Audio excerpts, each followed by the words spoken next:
Welcome back to another episode of Black Condor Talks. I'm adorable. We're here for a really, truly special conversation between two honored guests, Amber Julian, a sacred musician, empath, intuitive, healer, Kele Nitoto, a master drummer, singer with deep roots in various African and Afro musical traditions. And today we're talking about their journey around coming into being song circle leaders. So with that, Amber and Kele, thank you so much for being here today and welcome. Thank you. Lovely. So let's start. Amber, let's start with you. I'd love for you to share with us a bit about your journey, in the world of sacred music and plant medicine. Very curious what initially drew you to this path. Happy to be here. Um, yeah, my path began when I felt like I needed help. Um, I hit a space of what would be called maybe rock bottom, really feeling hopeless and feeling like I needed community, I needed healing, I needed support, and I didn't know what that looked like yet. And a friend of mine at the time mentioned ceremonies, and she suggested that I potentially try that as a way of healing, as it's something that she had done for many years, and I felt an immediate connection to that path. Sat in ceremony like a couple weeks later, and that it completely changed my life in such beautiful ways, in ways that I could never have imagined. What I felt the most connected to was the music and the prayers through the music. Some of the songs I didn't even know what was being said, Yoruba or Portuguese or Spanish or these indigenous languages that I didn't know at the time. And but I felt this deep soulful and heart connection that allowed me to tap into this journey of healing in a way that was just mind blowing. One of the things that I was told constantly and consistently was to follow the music, follow the prayers, tap into them. So I felt this strong call to learn songs myself. I had bought a guitar like years before my first ceremony and literally was collecting dust. So ceremonies is what led me to playing the guitar and drumming and singing songs that were so deeply impactful and healing and medicinal. I've sang before that, in church and R&B bands and things like that, which is also healing as well. But to have it be specifically medicine songs, yeah, it was so beautiful and powerful for me, and just super grateful to be able to share this with other folk, community, and to just spread that love in that way. Mm, mm. Amber, thank you so much for sharing your story. So powerful, your healing journey. Thank you. Kele, you have a rich background in percussion and singing, and I'm curious if you can tell us about your musical journey, how you became involved in teaching and performing various African and Afro-diasporic traditions and musics. Okay. um, I was born into it, basically. I'm very, very, very fortunate. It's kind of very much an air sign, very much floaty and all this stuff. Like if I didn't have drums, I don't know where I'd be. So my parents were playing African music and dance when I was born. They gave me this gift, followed it. I played as a youngster. I had a mentor as a teenager. Joined a dance group directly after school, after high school.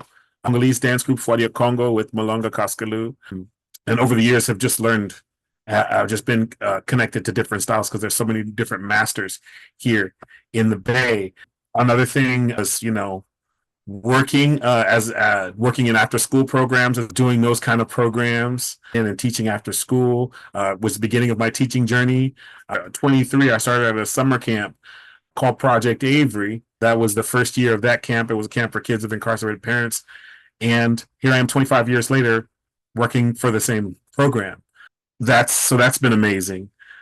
Helping to create the Black Dot Artist Collective here in Oakland that and in that artist collective was where I started to kind of like through conversation and through kind of informal study to really kind of develop my philosophy around teaching the why of doing the drums and kind of thinking about why and how African drums and song and dance and all that, how that all began and what was the context for that. Because at that point I was playing music 5 days a week, but I was in classes, I was doing performances and rehearsals. None of this felt fulfilling.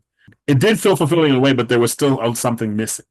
And for me, that turned out to be the community element.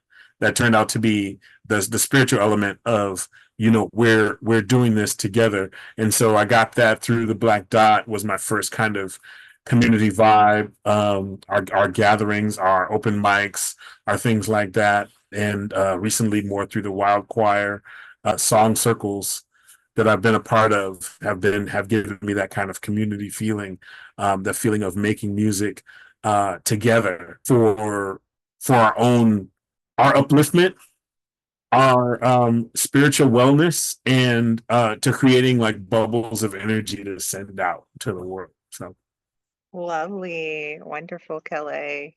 What a rich background you bring. So yeah, you both of you bring such like a unique and powerful journey towards your song circle space holding. And Amber, what do you believe is the healing power of music, especially in the context of medicine songs and Icaros? I'm curious. That's a great question. Wow, the healing power of medicine songs and music. So, I mean, I sat with a lot of the indigenous folks from Brazil, the Huni Queen, Wanawa, and I know that there's a specific intention, especially with the Icaros, with really, just a very specific intention with the prayer, to open up the space, to call in a certain energy, to call in a certain kind of healing force, to help to dispel certain things or to help to purge. And I think there's different intentions with different songs, but I know with Icaros, I definitely feel that the potency of an opening and a beginning, and also just a very targeted, specific type of energy that's kind of hard to name. It's a necessary part of the healing, in my opinion, to get to what is called maybe the other side, or to move through. Yeah, the moving through, I think, is a big part of the music for me. When I'm able to tap into the songs and the music and feel the intention in the prayer, then it can take me on a journey. And it takes me on a specific journey depending on what it is that my specific intention is as someone who is wanting to heal. And so following that journey with the music allows me to tap into that intention more. So I believe that it supports you in whatever your specific intention is in a really powerful way. And I think that it's just such a beautiful relationship of the collective prayer with everyone, and then the intentional prayer of the song in general. It works together in such a beautiful relationship. And so even if you don't realize you need a certain thing or a certain energy, I feel that it will happen through that music and through that song. Yeah. Such a beautiful answer. That was fire, Amber. Simply just fire. I love it. So much resonance. Yeah, so much resonance. Kele, you have been working with many different musical traditions, and I'm curious how you see rhythm and drumming contributing to healing and building community. wow.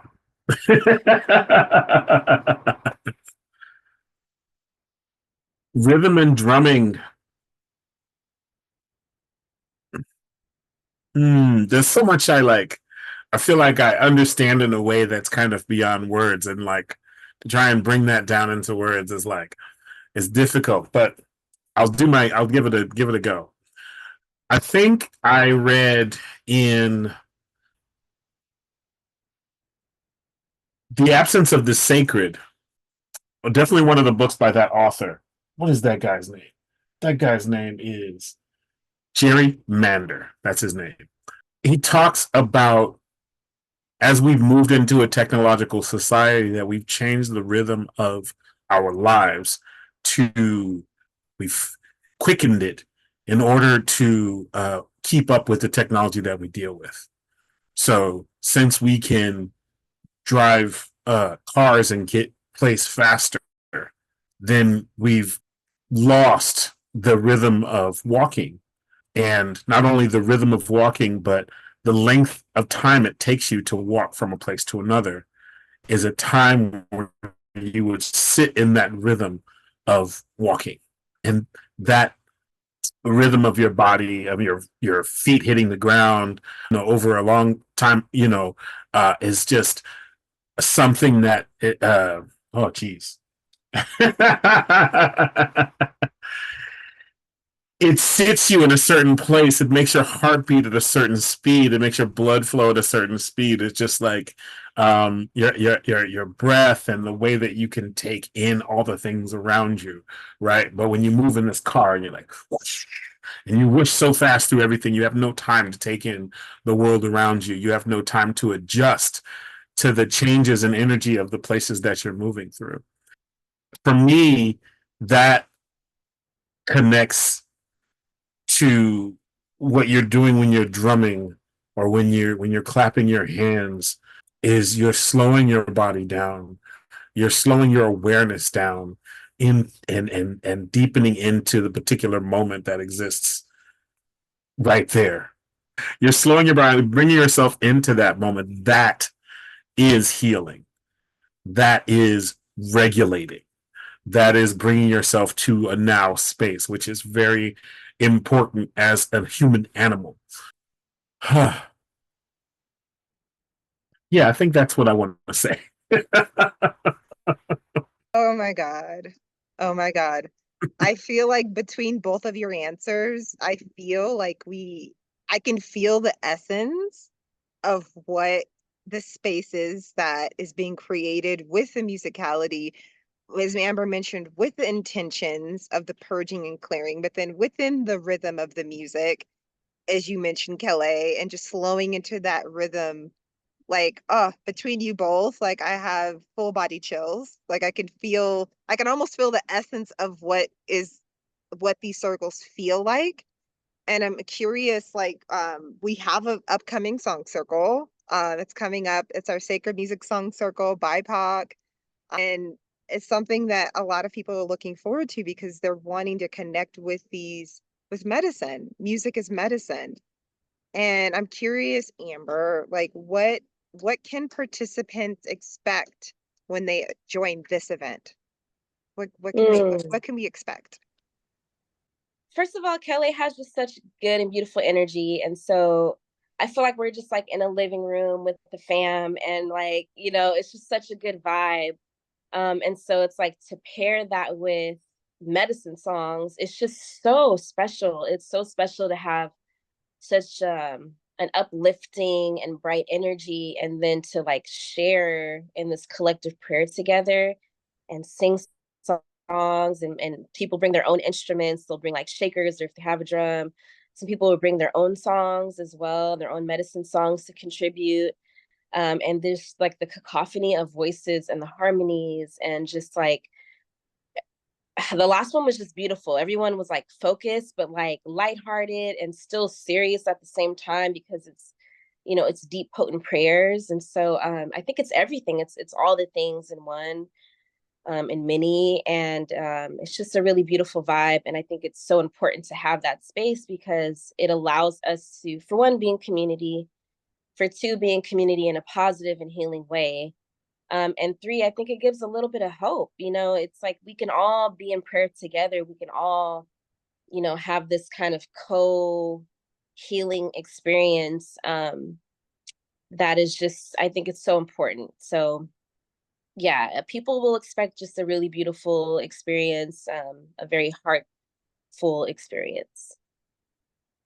Thank you for speaking to that and the essence of what it means to come together in that way. And yeah, the power that you're speaking to of like what happens when we come together and we share our voices and the collective medicine that's produced. And so thank you for speaking to that. That's super powerful. And in the same in that same train, Kele, I'm curious how you plan to incorporate the drum medicine and your singing and the songs that you're bringing, and what should participants bring or prepare for? Well, we are just gonna have ourselves a great time. I mean, in my in my experience, medicine, medicine and medicine songs. I should say this. In my experience, there's a medicine to everyday life, right? We are not, we don't have a chance at this moment to go out into the woods and spend a couple of days together. And we can drop in so beautifully, incorporating the energy that we bring from walking in off the street and incorporating that into our journey that we're going to take in those couple of hours. When we talk about meditation, there's some people that say that you have to find the silence, and then there's some people that talk about figuring out how to carry the silence within you with whatever's going on. And so I think that that's what we're doing, is we're like in the middle of the middle of the city, in the middle of a crazy life. We're just gonna drop in and seek medicine to just kind of salve on the little bruised parts, within these songs. So just be ready to wipe a little bit on your bruised parts. That sounds weird. Sounds exactly what we need in this time, is the opportunity to put medicine in our bruised parts.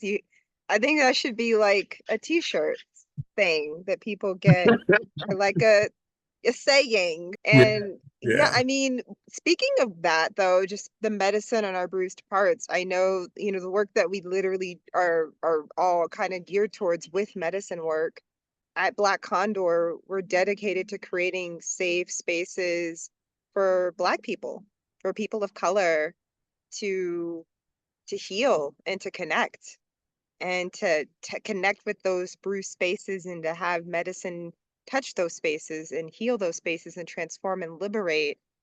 And for you both, I'll start with Amber. Amber, why do you think it's particularly important for us to have these POC healing spaces and these Black spaces in the context of music and healing?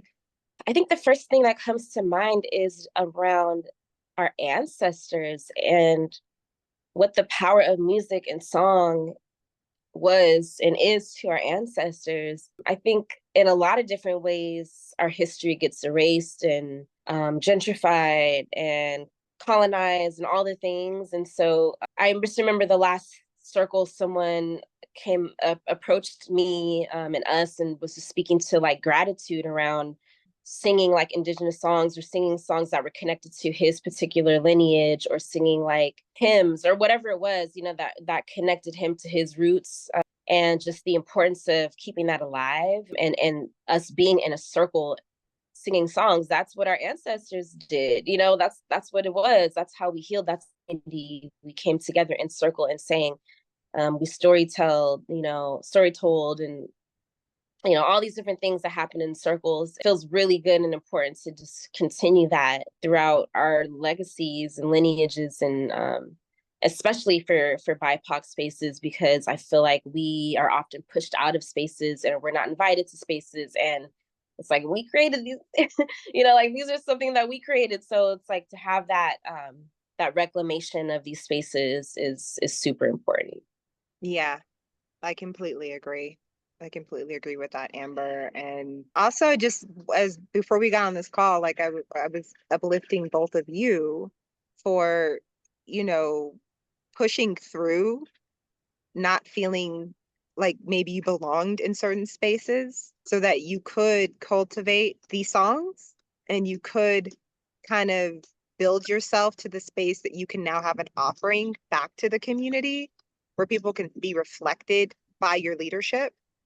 The both of you are carrying so beautifully, I might add, and with a lot of fun and humor too. I just get that there's this beautiful play that you both are bringing around the deepness of the work, but also the light and the humor and that balance and that joy and that celebration. I think so often with our culture and our history, there's always like an emphasis on the struggle and the sadness and the injustice.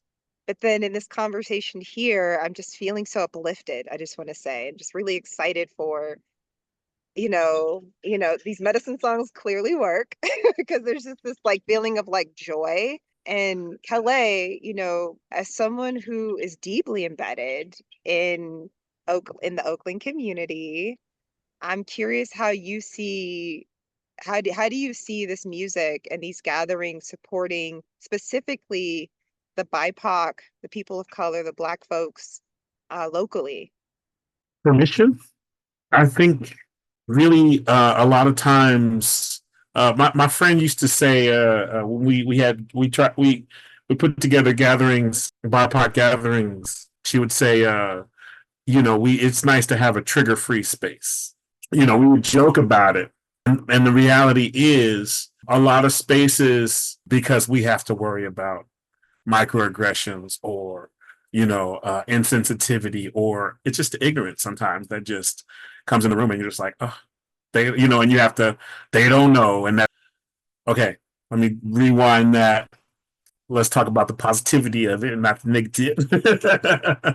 And the reality is that we don't get a chance often to just relax in a way that can allow the healing to come in, where you have to do some emotional labor, And so this, a BIPOC space gives you freedom and the permission to relax enough that you can get some healing.